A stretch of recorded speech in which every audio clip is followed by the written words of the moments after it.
नमस्कार, आपका बहुत स्वागत है। मैं हूं आपके साथ वर्षा शर्मा। रुक करेंगे उत्तर प्रदेश की खबरों की ओर। सीएम योगी आदित्यनाथ ने हॉकी के जादूगर मेयर ध्यानचंद की जयंती पर राष्ट्रीय खेल दिवस 2025 के अवसर पर आयोजित कार्यक्रम में शिरकत की।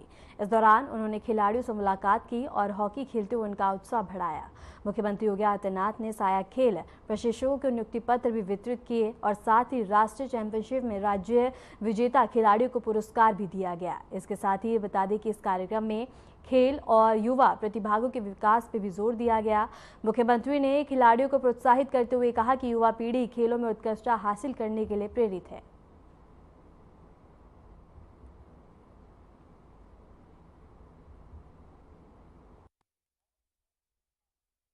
क्या सचमुच क्या जानदार हॉकी था, क्या जानदार खेल था। दोनों टीमों ने बहुत अच्छा खेला, बहुत अच्छा खेला। कितना फास्ट गेम है,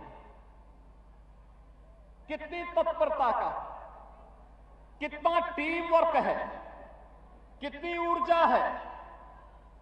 एक खिलाड़ी जब खेलता है तो उत्कृष्टता के तहत एक टीम भावना के साथ अपने बेहतर प्रदर्शन के लिए जाना जाता है। और आज वही दृश्य यहां पर हम लोगों को इस विजयंत खंड के मोहम्मद सादिक हॉकी स्टेडियम में यह देखने को मिला है।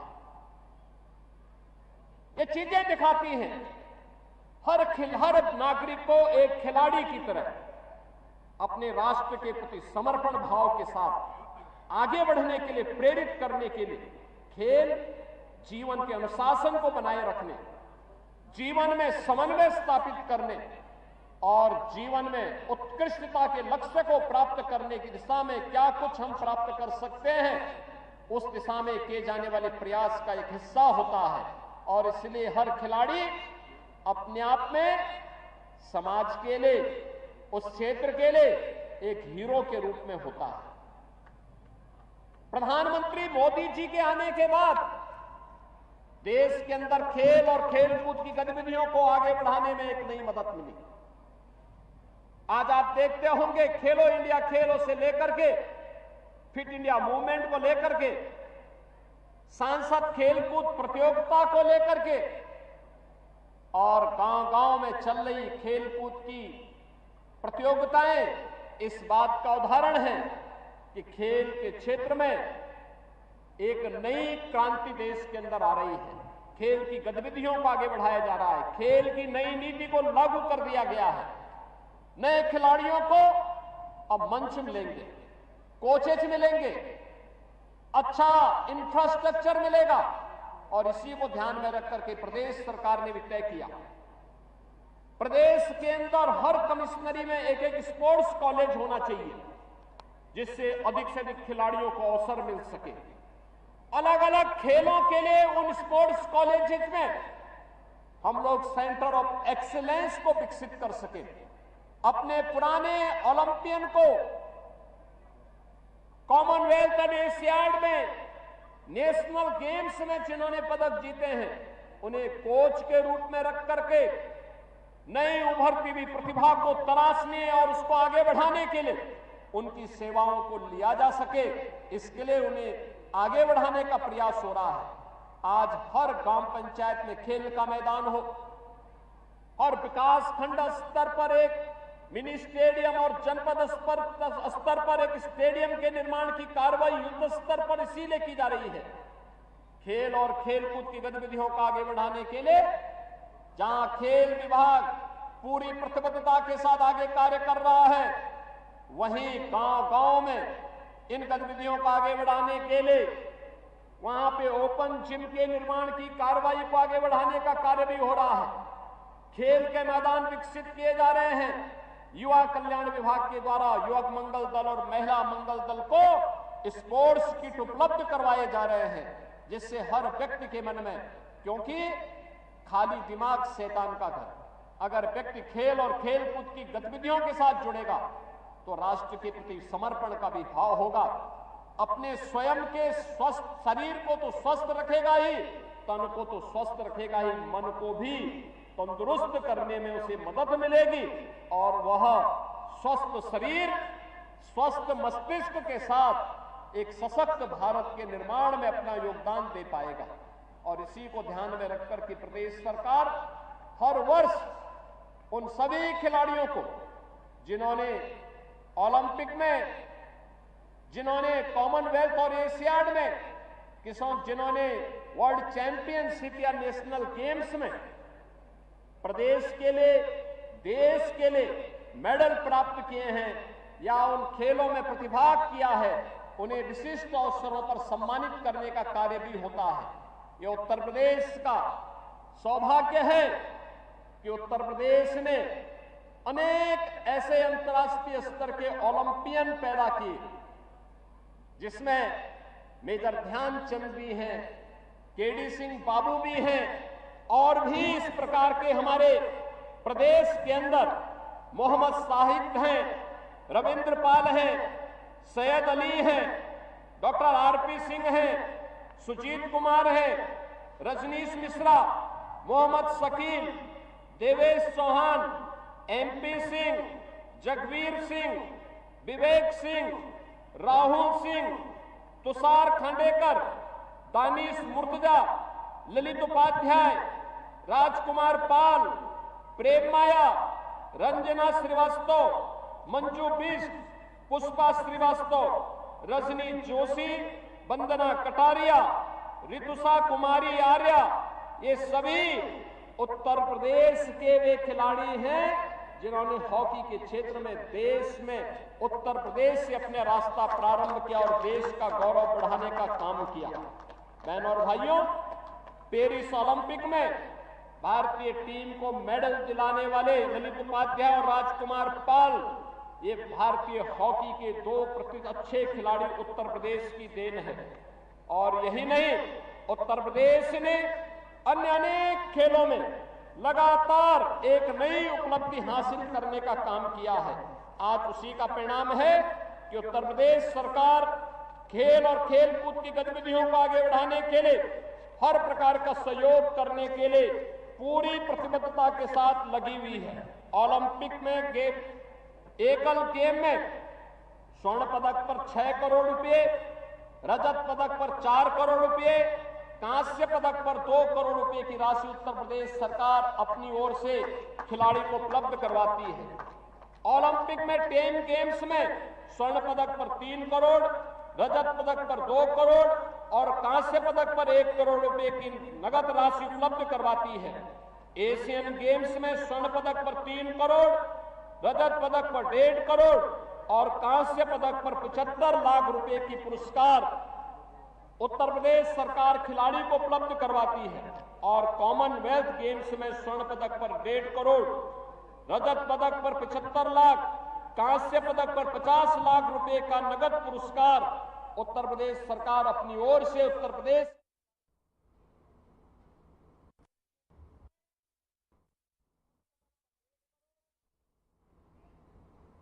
करेंगे बड़ी खबर की ओर। सीएम योगी का 2 दिवसीय वाराणसी का दौरा, सीएम बाढ़ राहत कार्यों का करेंगे निरीक्षण, काशी में विकास कानून व्यवस्था की भी समीक्षा करेंगे।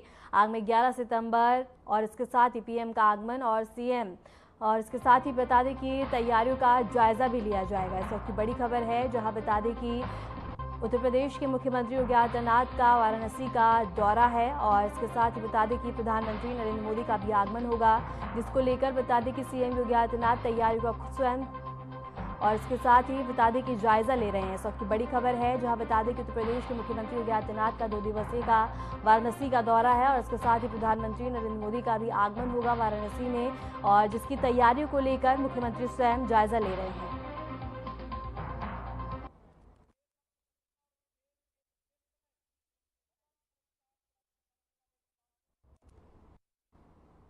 इसके साथ ही इस वक्त की बड़ी खबर है, जहां बता दें कि सीएम योगी आदित्यनाथ का 2 दिवसीय वाराणसी का दौरा है और तमाम तैयारियां की गई हैं और इसके साथ ही बता दें कि प्रधानमंत्री नरेंद्र मोदी का भी आगमन होगा वाराणसी में, जिसको लेकर तमाम तैयारियां की जा रही हैं, तैयारियों को रूपरेखा दी जा रही है और मुख्यमंत्री योगी आदित्यनाथ स्वयं तैयारियों का जायजा ले रहे हैं। सीएम योगी आदित्यनाथ बाढ़ राहत और इसके साथ ही कार्य का भी निरीक्षण करेंगे। अधिकारियों को तमाम जरूरी दिशा निर्देश दिए जाएंगे, जिससे कि बता दें कि नदी किनारे रह रहे लोगों को किसी भी तरह की परेशानी ना हो और इसके साथ ही समीक्षा बैठक कर तमाम दिशा निर्देश देंगे।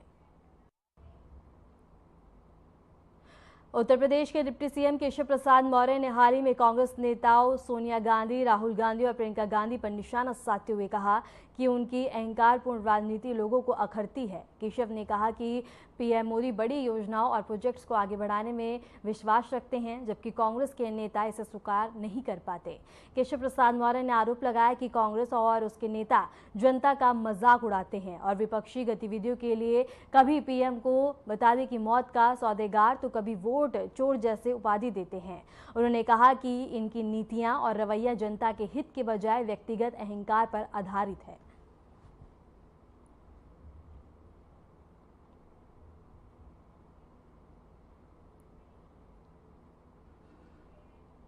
रुक करेंगे अगली बड़ी खबर की ओर। पर्यटन मंत्री जयवीर सिंह का रायबरेली का दौरा है। आज विशाल जनसभा को संबोधित करेंगे पर्यटन मंत्री। मुख्य अतिथि के तौर पर कार्यक्रम में शिरकत करेंगे। इसके साथ ही विशाल जनसभा को भी संबोधित करेंगे।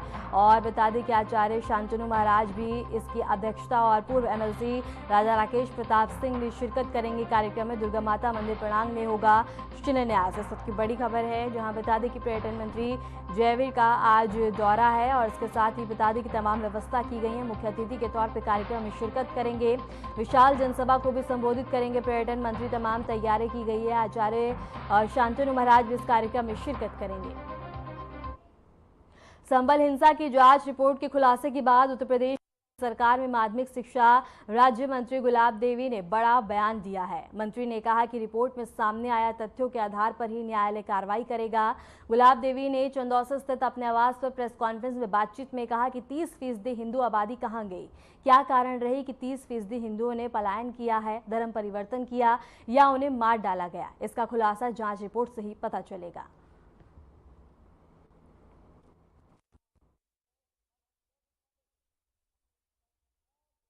संभल के बारे में सौंपी गई है, उसके बारे में मुझे यही कहना है, जैसा कि टीवी पर भी चल रहा है कि 45% हिंदू था, जो आज 15% रह गया है। कौन से ऐसे कारण रहे कि हिंदुओं ने पलायन किया, धर्म परिवर्तन किया या फिर उनको मार दिया गया, ये तो उस रिपोर्ट से ही पता चलेगा। और जैसी रिपोर्ट होगी उस आधार पर माननीय न्यायालय कार्य करेगा।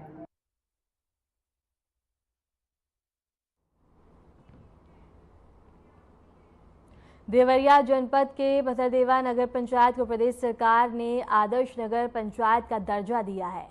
इस नगर पंचायत के विकास के लिए करोड़ों रुपए की योजनाएं पहले ही लागू की जा चुकी हैं और आगे भी दी जाएंगी। इस अवसर पर कृषि मंत्री सूर्य प्रताप शाही ने प्रेस वार्ता में कहा कि प्रदेश सरकार किसानों को प्राप्त उर्वरक उपलब्ध कराने के लिए पूरी तरह प्रतिबद्ध है। उन्होंने बताया कि गत वर्ष की भांति वर्तमान खरीफ सीजन में फसल बुआई, रोपाई और बता दें के अनुसार प्राप्त मात्रा में यूरिया और उपलब्ध कराया जा रहा है।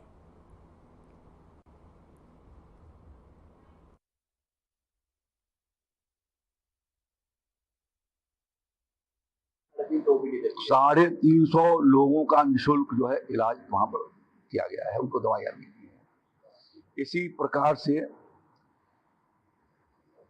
लगभग 7 लोगों का आधार कार्ड, 10 लोगों का आयुष्मान कार्ड, प्रधानमंत्री किसान सम्मान निधि के योजना के भीतर जो छूट गए थे, जो अपने पेपर लेके आए थे, उनको ठीक किया जाना, और 6 लोगों को उस गांव के मलवावर जिस गांव का था, उनको आवास निर्माण कर पूरा होने के बाद उनको चाबी उनको उपलब्ध कराई गई है, जिसमें वो जाकर के दीपावली अपनी मना सकेंगे।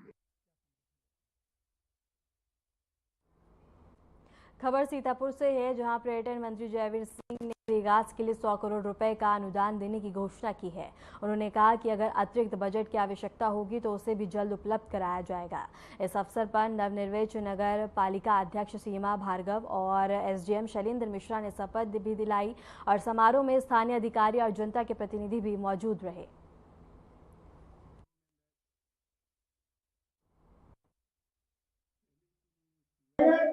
निश्चित रूप से आपको बधाई, आप लोगों ने संकल्प लिया है और निश्चित रूप से लेके जा रहे हैं कि आज जिन चेयरमैन साहब को, श्रीमती भार्गव जी को, हमारे नामदार जी की पुत्र को आपने चेयरमैन चुना है, हम सब लोगों के साथ प्रयोग करके प्रयास करेंगे कि आपकी अपेक्षा और उम्मीदों पर यहाँ की नगर पालिका खड़ी उतरे है। भार्गव जी आपसे जरूर उम्मीद करेंगे।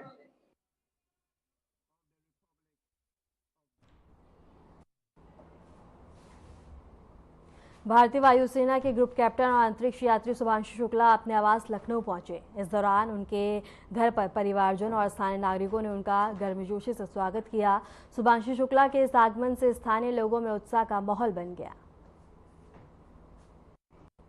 इसके साथ ही बता दें कि स्थानीय लोगों ने शुभांशु शुक्ला का भव्य तरीके से स्वागत किया। अंतरिक्ष यात्रा से लौटने के बाद शुभांशु शुक्ला अपने आवास लखनऊ पहुंचे, जहां उनका भव्य तरीके से स्वागत किया गया। ऑल इंडिया मुस्लिम जमात के राष्ट्रीय अध्यक्ष मौलाना शहाबुद्दीन रजवी ने 2024 में जामा मस्जिद संभल के सर्वे के दौरान हुई दंगों पर बनी रिपोर्ट पर प्रतिक्रिया दी है। मौलाना रजवी ने कहा कि रिपोर्ट निष्पक्ष नहीं है और इसमें पक्षपात दिखाई दे रहा है। रिपोर्ट में दावा किया गया है कि हरिहर मंदिर को तोड़कर मस्जिद का निर्माण कराया गया, जबकि मौलाना शहाबुद्दीन रजवी के अनुसार मस्जिद का निर्माण बाबर के शासनकाल में शुरू हुआ था। और इसके साथ ही उन्होंने बताया कि मस्जिद के निर्माण की निगरानी बाबर के एक हिंदू पदाधिकारी द्वारा की गई थी। मस्जिद के सर्वे की रिपोर्ट शासन को पेश कर दी गई है और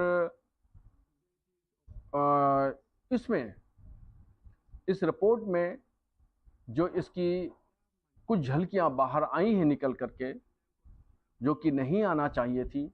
रिपोर्ट तो बंद लिफाफे में होती है, उसमें क्या है वो बाहर क्यों निकल के आई?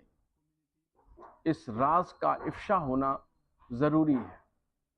ये इसकी जांच होना चाहिए कि रिपोर्ट तो बंद लिफाफे में पेश की जाती है। खबर बहराइच से है, जहां जनपद बहराइच के मैसी तहसील में जंगली जानवर ने अचानक से हमला कर लोगों में डर का माहौल पैदा कर दिया। हरदी थाना क्षेत्र के गांव में इस हमले में 3 लोग बता दें कि गंभीर रूप से घायल हो गए हैं। घायलों का इलाज स्थानीय अस्पताल में चल रहा है। सूचना मिलते ही वन विभाग और पुलिस की टीमें भी मौके पर पहुंच गई और हमलावर जानवर की तलाश में जुट गई है।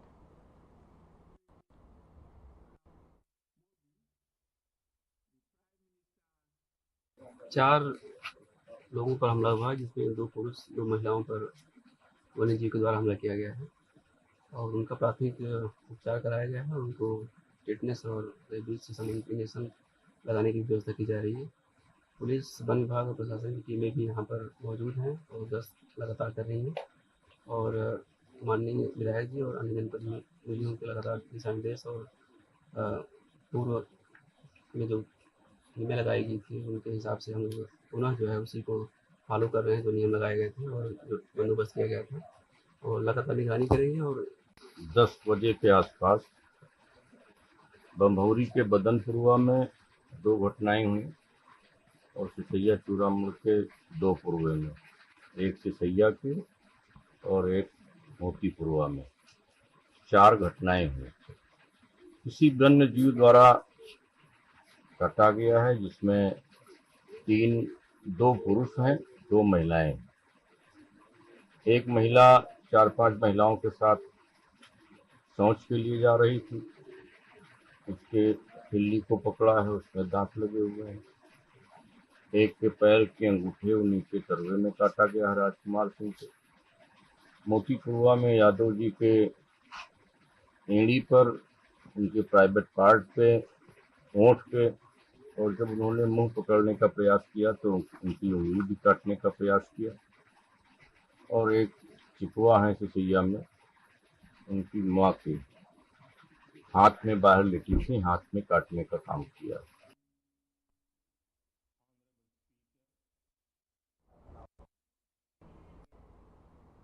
खबर प्रतापगढ़ से है, जहां लालगंज के गांव में आबकारी और पुलिस टीम ने संयुक्त छापेमारी कर 30 लीटर अवैध शराब और 400 किलो महुआ लहन जब्त किया है। टीम ने मौके पर शराब भट्टियों को तोड़ दिया और लहन को नष्ट कर दिया है। अवैध शराब और लहन की तस्करी में शामिल 3 लोगों के खिलाफ आबकारी अधिनियम के तहत केस दर्ज किया गया।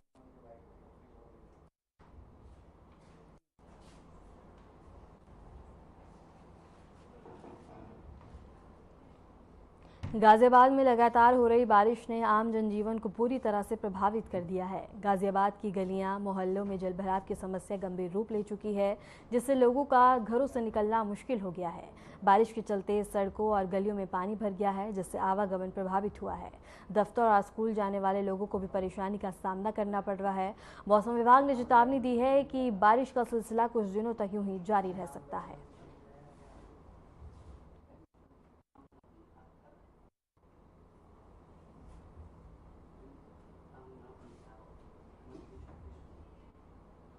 धार्मिक नगरी वाराणसी में आस्था का अद्भुत नज़ारा देखने को मिला है। बता दें कि छठ के अवसर पर बड़ी संख्या में श्रद्धालु पवित्र स्नान के लिए घाट स्थित कुंड पहुंचे हैं और सुबह से ही घाटों पर आस्था का सैलाब देखने को मिल रहा है, जहां महिलाएं व्रत रखकर अपनी संतानों की लंबी आयु और सुख समृद्धि की कामना करती हुई नजर आ रही हैं और प्रशासन की ओर से भी व्यापक इंतजाम किए गए हैं ताकि श्रद्धालुओं को किसी भी तरह की परेशानी ना हो।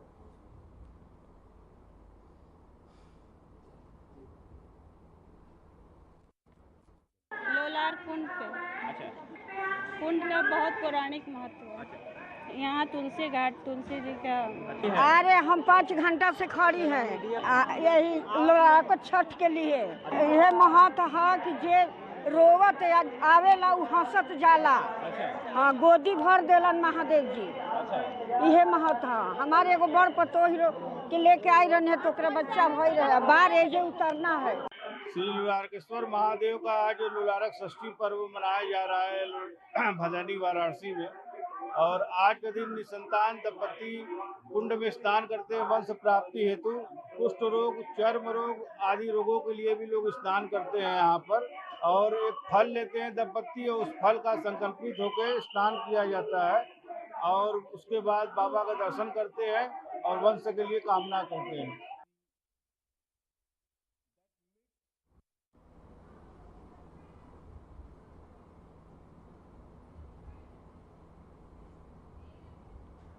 फिलहाल के लिए उत्तर प्रदेश की खबरों में इतना ही। नमस्कार।